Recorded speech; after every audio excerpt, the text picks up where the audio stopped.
حضور کے زمانے میں تراویح انفرادی طور پر ادا کی جاتی تھی، حضرت عمر کے دور میں باقاعدہ جماعت کی صورت میں اختیار کر گئی. خود حضرت عمر جب مسجد تشریف لائے اور نمازیوں کو جماعت سے ادا کرتے ہوئے دیکھا، فرمانے لگے کیا اچھی بدعت ہے. بدعت اچھی ہو یا بری، بدعت تو بدعت ہے. بدعت واقعی بدعت ہے، بشرطے کہ اصطلاحی اور شرعی لحاظ سے اس کو بدعت کہا جائے. لغت میں اگر کسی چیز کو بدعت کہا گیا تو وہ بدعت نہیں ہے. خود نبی نے اپنے بارے میں کیا کہا؟ قل ما کنت بدعا من الرسل. یہاں بدعت لغوی معنی میں ہے کہ اے لوگوں میں کوئی نیا نبی نہیں ہوں، میرے سے پہلے بھی نبی آئے ہیں. تو ہر نئی چیز کو بھی کیا کہا جاتا ہے؟ عربی میں بدعت کہا جاتا ہے. تو اصطلاح میں جس کو بدعت کہا جاتا ہے کہ کسی چیز کو دین سمجھ کے ایجاد کرنا جبکہ نبی سے اس کا ثبوت نہ ملتا ہو، یہ بدعت اچھی ہو بری ہی ہے یہ. جبکہ حضرت عمر نے جو تراویح کے بارے میں فرمایا کہ نعمت البدعۃ ھذہ، تو ان کا مقصد یہ تھا کہ نبی صلی اللہ علیہ وسلم نے ایک سنت کو زندہ کیا، کسی عذر سے نبی نے اس کو چھوڑ دیا تو وہ سنت متروک ہو گئی، اس میں ایک حکمت تھی. لیکن اب اس کو دوبارہ زندہ کرنا چاہیے تھا ہمیں، کیونکہ نبی نے جو چھوڑا تھا وہ اس لیے کہ یہ تراویح تم پہ فرض نہ ہو جائے یہ تراویح تم پہ فرض نہ ہو جائے. تو اب فرضیت کا امکان کیا ہو گیا؟ ختم. تو یہ کام حضرت ابو بکر کو کر لینا چاہیے تھا، لیکن انہوں نے کیوں نہیں کیا؟ ان کو 2 سال ملے اور اس میں اتنی مصروفیتیں تھیں حضرت عمر ابو بکر کے دور میں کہ وہ بہت بڑی بڑی جنگوں سے نمٹ رہے تھے، ان کو ٹائم نہیں ملا. بعض لوگ اعتراض کرتے ہیں ابو بکر نے کیوں شروع نہیں کر دیا؟ بھائی حضرت ابو بکر کو بہت سارے کاموں کا موقع نہیں ملا، وہ کام پھر حضرت عمر کے دور میں جا کے ہوئے. حضرت عمر نے لا بنایا تھا کہ جو متا کرے گا رجم کروں گا میں اس کو. حضرت عمر سے پہلے جو متا کرتا تھا نا تو اس کے لیے کچھ صوف وہ تھا کہ بھائی بہت سے لوگوں کو متا کے حرام ہونے کا علم نہیں ہے. ابو بکر کے دور میں بھی بہت سے لوگوں کو علم نہیں تھا کہ متا حرام ہے اسلام میں. تو حضرت عمر نے ابو بکر نے لا نہیں بنایا کیونکہ ٹائم نہیں ملا، ساری چیزیں ایک دم سے تھوڑی ہو جاتی. حضرت عمر کا زمانہ 10 سال سے زیادہ تھا، ان کو ٹائم ملا، اسٹیبل ہو گئی حکومت، مضبوط ہو گئی. پھر انہوں نے لا بنایا کہ جو متا کرے گا اس کی سزا میں اور زانی کی سزا میں کوئی فرق بولو نہیں ہے. انہوں نے یہ لا بھی بنایا کہ جو 3 طلاقیں دے گا 3 سمجھی جائیں گی، کیونکہ اس سے پہلے کنفیوژن تھی. کیونکہ زمانے جاہلیت میں 3 کو ایک سمجھا جاتا تھا، تو ہو سکتا ہے بہت سے لوگوں کو علم ہی نہ ہو کہ 3 ہوتی ہیں. حضرت عمر نے قانون بنایا اب جو 3 دے گا اس کو کیا سمجھا جائے گا؟ 3. اور کسی نے بھی حضرت عمر کے اس قانون پہ اعتراض نہیں کیا. تو یہ اجماع صحابہ ہو گیا. جب اجماع ہو گیا تو اب اس کی میں تبدیلی جائز نہیں ہے. تو تراویح کا بھی ایسا ہی ہے. تو ابو بکر رضی اللہ تعالیٰ عنہ کے دور میں ان کو موقع نہیں ملا، لوگ پڑھتے تھے اخپل طریقے سے پڑھتے تھے. تو حضرت عمر نے آ کے ایک امام پہ ان کو جمع کر دیا اور پھر فرمایا نعمت البدعۃ ھذہ، کیا اچھا کام کیا. اس کا مطلب ترجمہ بدعت سے ہوگا ہی نہیں، اس کا مطلب کیا اچھا کام کر دیا میں نے، جو میں نے کیا اللہ نے مجھ سے لیا ہے. تو اس معنی میں وہ نیا کام ہے. سمجھتے ہو؟ یہی وجہ ہے کہ اور اس کی دلیل حضرت عمر کے پاس تھی. وہ دلیل کیا تھی کہ نبی صلی اللہ علیہ وسلم کی بخاری کی حدیث ہے کہ آپ نے 3 دن تراویح جماعت کے ساتھ مسجد نبوی میں پڑھائی ہے. تو یہ دلیل تھی حضرت عمر کے پاس. تبھی امام ابو حنیفہ سے جب پوچھا گیا نا کہ آپ تراویح کو سنت کیوں کہتے ہو، کیا دلیل ہے، تو انہوں نے کیا کہا کہ میں عمر کو بدعتی نہیں سمجھتا. اگر حضرت عمر نے یہ کام کیا ہوتا اور نبی سے ثبوت نہ ہوتا تو صحابہ نہیں کرنے دیتے پھر یہ کام. سارے صحابہ نے اس کو مانا بھی اور پوری دنیا میں اس کو رائج بھی کیا. اور حضرت علی جب آئے تو انہوں نے دعا کی، جب مسجد نبی میں منظر دیکھا نا اپنے دور خلافت میں، انہوں نے کہا کہ اللہ عمر کی قبر کو نور سے بھر دے. کچھ اس طرح کے الفاظ ہیں. اس نے ہماری مسجدوں کو رونق بخشی. تو اسی وجہ سے تراویح رمضان کے ساتھ خاص ہے. رمضان کے علاوہ تراویح بدعت عمل ہے، کیونکہ حضرت عمر نے رمضان میں کیے، رمضان کے علاوہ میں نہیں کیے. رمضان کے علاوہ میں اگر کوئی یہ کرنا چاہے نا کہ میں جماعت سے اتنے لوگوں کو بلا کے نماز پڑھوں گا تو اٹ از کالڈ بدعت، کیونکہ اس کا ثبوت صرف رمضان میں ہی ملتا ہے. اور یہ حضرت عمر نے اول وقت میں پڑھائی ہے، اس لیے ہم کہتے ہیں کہ اول وقت میں ہی یہ سنت ہے. اور اس کی رکعتیں 20 پڑھائی ہیں حضرت عمر نے. اس میں میں تفصیلی کلپ ریکارڈ کرواؤں گا انشاءاللہ کہ 8 تھیں 13 تھیں یا 20 تھیں، وہ میرے ذمہ قرض ہے. میں رمضان سے پہلے کرا دیتا، میں بیمار ہو گیا تھا. تبھی اس دور میں ہمیں جو پوری دنیا میں جو تراویح پھیلی ہے 8 کہیں بھی نہیں ملتی. اگر تمہارے 8 شروع کرائی ہوتی تو حضرت علی 8 پڑھتے، باقی حضرات 8 پڑھتے نا تو سب. اور وہ جو تہجد والی حدیث ہے بار بار کہتا ہوں اس سے استدلال درست نہیں ہے کہ حضرت عائشہ فرماتی ہیں نبی رمضان غیر رمضان میں 8 پڑھتے. بھائی وہ تہجد سے متعلق ہے، کیونکہ اگر وہ تراویح سے متعلق ہوتی تو تراویح تو نبی نے چھوڑی ہے کہ تم پہ فرض نہ ہو جائے، جبکہ تہجد کی فرضیت کا کوئی امکان نہیں ہے. اور وہ چھوڑی بھی نہیں ہے، وہ تو پہلے بھی پڑھ رہے تھے اور بعد میں بھی پڑھ رہے تھے. تو اس لیے ہماری رائے یہی ہے ہم اس میں کسی کو برا بلا نہیں کہتے. اب یہ تو ایک نئی جنگ چھڑ گئی ہے سوشل میڈیا پہ. بھائی کسی کا جو مسلک ہے وہ ٹھیک ہے, مسلک ہے, ہمیں اپنا مسلک بتانے کی اجازت تو ہوگی نا, دلائل دینے کی اجازت تو ہوگی. اور یہ ہمارا تھوڑی ہے, تو چاروں اماموں کا مسلک ہے یہ. اور بار بار کہتا ہوں امام مالک کی طرف جو 8 رکعتیں منسوب ہیں کہ وہ 8 رکعت قائل تھے یا 13 کے قائل تھے, وہ غلط ہے. امام مالک کی جو معتبر کتاب ہے ان میں 36 رکعتیں ہیں, 8 نہیں ہے. بعض لوگ یہ بھی کہتے ہیں کہ جب امام مالک 36 کے قائل ہیں تو چاروں اماموں کا اجماع کیسے ہو گیا؟ بھائی چاروں اماموں کا اجماع ایسے ہو گیا کہ کم سے کم 20 رکعتوں پہ تو اجماع ہو گیا ہے نا, 20 سے کم کا کوئی قائل نہیں ہے. پھر وہی باتیں بار بار ریپیٹ ہوتی رہتی ہیں. امام ترمذی نے لکھا ہے جتنی چاہو پڑھ لو. امام ترمذی نے 8 کا تذکرہ نہیں کیا ہے کہیں بھی. امام ترمذی نے 20 کا 40 کا تذکرہ کیا ہے, اس میں کہا ہے کہ جتنی چاہو پڑھ لو. 8 کا تو کوئی قول امام ترمذی نے سرے سے نقل کیا ہی نہیں ہے. تو اس سے صاف پتہ چلتا ہے کہ امام ترمذی کے دور تک بھی 8 پڑھنے والے کوئی بھی نہیں تھا. اور امام احمد نے بھی جو یہ کہا ہے نا کہ اس بارے میں کوئی یقینی ہمیں تعداد نہیں ملتی, تو وہ بھی 8 کے بارے میں نہیں کہا ہے, وہ بھی 20-40 کے بارے میں کہا. اور امام احمد کی جو اپنی فقہ کی کتابیں اس میں انہوں نے بھی 20 ہی کا قول اختیار کیا ہے. سمجھتے ہو کہ نہیں سمجھتے ہو؟ تو اس لیے بھڈے بڈے کرنے کی ضرورت نہیں ہے کہ جھگڑے وگڑے کرو جا کے, لیکن ہمارا یہ حق بنتا ہے کہ جو اسلاف کا اصل مذہب ہے اس کو تو ہم مضبوطی سے بیان کریں. اور بعض حنفیوں سے جو یہ حوالہ پیش کیا جاتا ہے نا کہ فلاں حنفی بھی 8 کے قائل تھے, بعض کی طرف تو نسبت ہی غلط ہے. انہوں نے کہا کچھ اور ہے, وہ کچھ اور کہہ رہے ہیں, لیکن ان کی طرف نسبت کر دی کہ وہ 8 کے قائل تھے. اور بعض حنفیوں سے 8 ثابت ہیں تو ہم ان کے قول کو رد کرتے ہیں, ہم ان کے قول کو نہیں مانتے. اگر کسی حنفی نے لکھ دیا ہے تو ہم کو, ہر حنفی کا قول ہم پر حجت تھوڑی ہے. ہم تو اسلاف کو دیکھیں گے, چاروں اماموں کو دیکھیں گے, احادیث کو دیکھیں گے, اس کو دیکھ کے ہم فیصلہ, اور تواتر عملی کو دیکھیں گے سب سے پہلی بات. اور آخری بات, علامہ انور شاہ کشمیری کے بارے میں یہ بہت کہا جاتا ہے کہ وہ 8 رکعت کے قائل تھے. ایسا بالکل بھی نہیں ہے. علامہ انور شاہ کشمیری نے جو بات کہی ہے نا کہ نبی سے 8 رکعتیں تراویح ثابت ہیں, وہ اس بخاری کی حدیث کے حساب سے کہی ہے کہ غیر رمضان میں 8 پڑھتے تھے. لیکن امام انور شاہ کشمیری کی اپنی رائے 20 رکعت تراویح ہے. اب آپ کہو گے ایک طرف وہ مان رہے ہیں کہ نبی سے 8 ثابت ہیں اور اپنی رائے کہہ رہے ہیں 20, تو وہ کیا ہے وہ میں آپ کو بتاتا ہوں. دیکھو میں بار بار بس یہ جلدی سے بات سمیٹ کے ختم کرتا ہوں.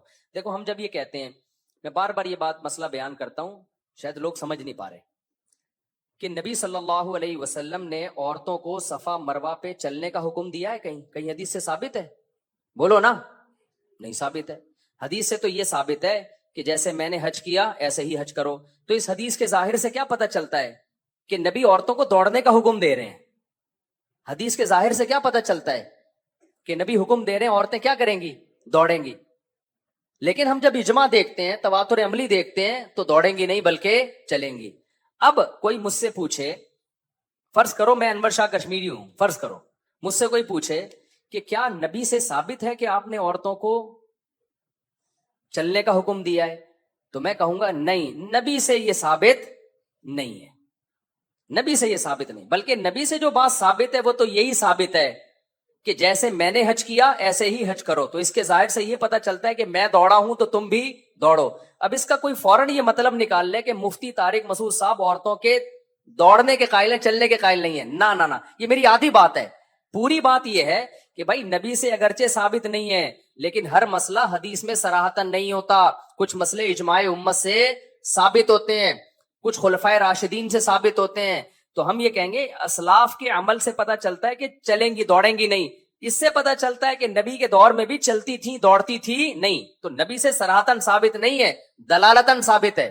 تو یہاں بھی علامہ انور شاہ کشمیری نے جو یہ فرمایا نا کہ نبی سے تو 8 ہی ثابت ہیں, آگے جا کے انہوں نے یہ لکھا ہے کہ میں یہ نہیں کہتا کہ 20 رکعت سنت نہیں ہے. وہ کہتے ہیں حضرت عمر سے کتنی ثابت ہیں؟ 20 ثابت ہیں. لہذا انور شاہ کشمیری کی رائے میں بھی 20 سنت ہیں. تو ان کا مقصد تو یہ کہ مرفوع حدیث ہمیں اس بارے میں نہیں ملتی, لیکن سنت انور شاہ کشمیری کی نظر میں بھی کتنی ہے؟ 20. وہ اور فالو وہ حوالہ کس کا دے رہے ہیں؟ حضرت عمر کا حوالہ دے رہے ہیں. سمجھتے ہو کہ نہیں سمجھتے؟ تبھی انور شاہ کشمیری رحمۃ اللہ علیہ کی جتنی آل اولاد ہے ہمارے جامع الرشید میں تو ان کے نواسے پڑھاتے ہیں, ٹیچر ہیں. میرے اساتذہ میں انور شاہ کشمیری رحمۃ اللہ علیہ کے نواسے داخل ہیں. تو انور شاہ کشمیری رحمۃ اللہ علیہ کے بیٹے پوتے آگے ان کی ساری نسل جو ان کے بارے میں بتاتی ہے وہ یہی کہ وہ کتنی پڑھتے تھے بھائی, وہ تو 20 رکعت پڑھتے تھے, وہ 20 رکعت کے قائل تھے. تو ہمارے ہاں جو اہل حدیث حضرات ہیں انہوں نے انور شاہ کشمیری رحمۃ اللہ علیہ کے قول کو سمجھنے میں ان سے غلطی ہوئی ہے.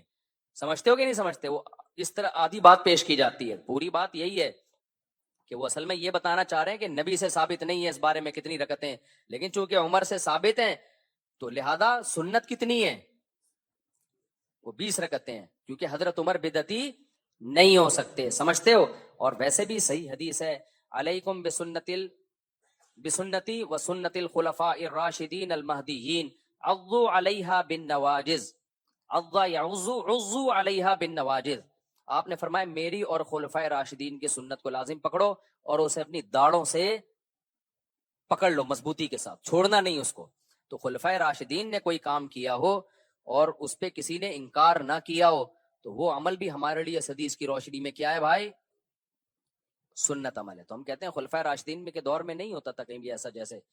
اور پھر بات یہ ہے، وہی بات بار بار، کہ اسلاف نے اس کو تراویح کا نام دیا تو وہ 8 رکعتوں پہ فٹ بیٹھتا ہی نہیں، لہذا جو 8 رکعتیں پڑھتے ہیں، ٹھیک ہے، ان کا مسلک ہے، ان کا موقف ہے، اس کو تراویح بالکل بھی نہ کہیں، وہ اس کو صلاۃ اللیل کہہ لیں، قیام اللیل کہہ لیں۔ تبھی اب کیسے کہنا بھی شروع کر دیا، تراویح کا لفظ اب انہوں نے کیا کر دیا ہے، ختم، کیونکہ فٹ ہی نہیں بیٹھ رہا اس کے اوپر۔ تو ہم تو بھائی صلاۃ اللیل کے قائل ہیں رمضان میں بھی اور غیر رمضان میں، تراویح کے قائل ہیں صرف کس میں؟ رمضان میں۔ اور تراویح محدثین نے یہ لفظ استعمال کیا، فقہا نے یہ لفظ استعمال کیا، تابعین نے یہ لفظ استعمال، تابعین کا تو مجھے نہیں پتا، ابھی میں تحقیق کروں گا، لیکن تبع تابعین کے قریب قریب تو ہمیں یہ لفظ ملتا ہے، لیکن بڑے بڑے محدثین اسلاف اور فقہا نے یہ لفظ تراویح کا استعمال کیا۔ امام بخاری نے تراویح کا باب باندھا۔ اچھا یہ بھی پھر بات سے بات نکلتی ہے، لوگ کہتے ہیں امام بخاری نے تراویح کا باب باندھ کے لائے تو 8 رکعت والی ہے نا، تو اس سے پتہ چلتا ہے امام بخاری بھی 8 کے قائل تھے۔ غلط۔ امام بخاری جس نے صحیح بخاری پڑھی ہے نا، اس کو پتہ ہے امام بخاری جب باب باندھتے ہیں تو بہت دفعہ اس باب کی مناسبت سے حدیثیں نہیں لے کر آتے۔ اتنی معمولی سی مناسبت ہونا کہ دونوں چونکہ رات کی نمازیں ہیں، تہجد بھی تراویح بھی، تو امام بخاری کی نظر میں اتنی مناسبت کافی ہے، ورنہ امام بخاری کہ ابواب کی وجہ سے کبھی یہ نہیں کہا جاتا کہ چونکہ یہ باب باندھا ہے لہذا حدیث بھی اس پہ فٹ بیٹھ رہی ہے۔ اس کی ایک مثال، میں تو بخاری پڑھائی ہے میں نے جامعۃ الرشید میں، مجھے پتا ہے یہ تو، اور پڑھی بھی ہم نے، اور جس نے بھی بخاری پڑھائی ہے اس کو پتا ہے کہ امام بخاری کے باب اور ان کی حدیث میں ایسا ہوتا ہے کوئی میچنگ ہوتی نہیں ہے، ہوتی نہیں ہے میچنگ۔ مثال کے طور پر بدر کا باب باندھا ہے، اب باب جب غزوہ بدر کا باندھیں گے تو اس میں آگے حدیثیں کون سی؟ بدر کی نا، لیکن بدر کی نہیں ہے، نماز روزے کی آ رہی ہیں۔ آدمی حیران ہوتا ہے، یار باب امام بخاری نے بدر کا باندھا ہے اور حدیثیں کس کی آ رہی ہیں؟ آپ نے بھی دورہ کیا ہوا ہے نا، دیوبند سے پڑھ کر آئے ہیں ماشاءاللہ۔ تو ہوتا کیا ہے، اس میں راوی بدری ہوتے ہیں، ٹھیک ہے نا، حدیث کے راویوں میں جو صحابی ہوں گے نا وہ کیا تھے؟ بدر میں شریک ہوئے تھے۔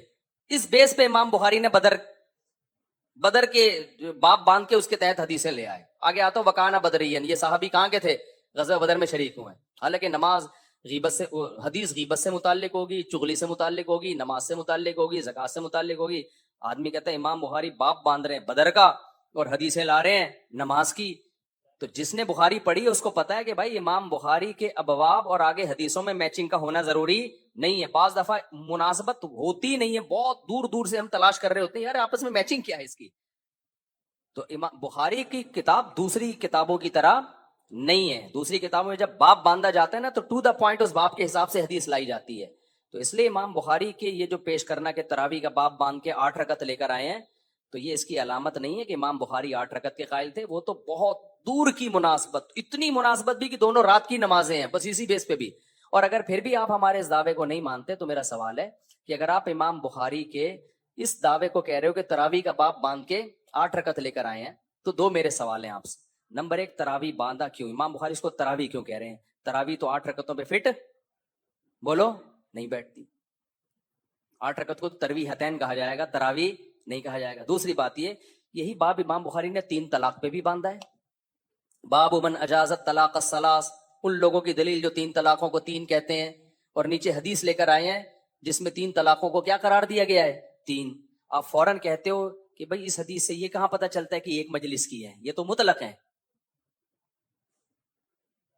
تو اب بھائی امام بخاری نے تو اس سے استدلال کیا ہے کہ 3 کتنی ہوتی ہیں؟ 3۔ وہاں آپ کہتے ہو کہ بھائی امام بخاری کا یہ استدلال ہمارے لیے حجت بولو نہیں ہے۔ یہ تھوڑی کہ امام بخاری کوئی باب باندھ دے تو ہم نے اس پہ ایمان لیا ہے، ہم نے اس کو ماننا ہے۔ کہ یہ جو آپ دلیل دے رہے ہیں نا کہ امام بخاری نے تراویح کا باب باندھ کے 8 لے کر آئے ہیں، یہ دلیل بولو نہیں ہے. امام بخاری کے باپ باندھنا بہت دور دور کی, اور بھی میں اس کی بہت ساری مثالیں دوں گا کہ کوئی فٹ ہی نہیں بیٹھ رہی ہوتی حدیث اس باپ پہ. پھر ہم طلبہ کو بتاتے ہیں, طلبہ بھی کہتے ہیں یہ باب یہ ہے, حدیث یہ, تم کہتے ہیں ایکچولی وہ اصل میں یہ. تو بس امام بخاری کے اپنا ایک اسٹائل ہے بھائی, انداز ہے, وہ ہمارے لیے قابل احترام ہے, لیکن یہ اس کی دلیل نہیں ہوتی کہ امام بخاری کی نظر میں یہ حدیث اس پہ پوری منطبق بھی ہو رہی ہے.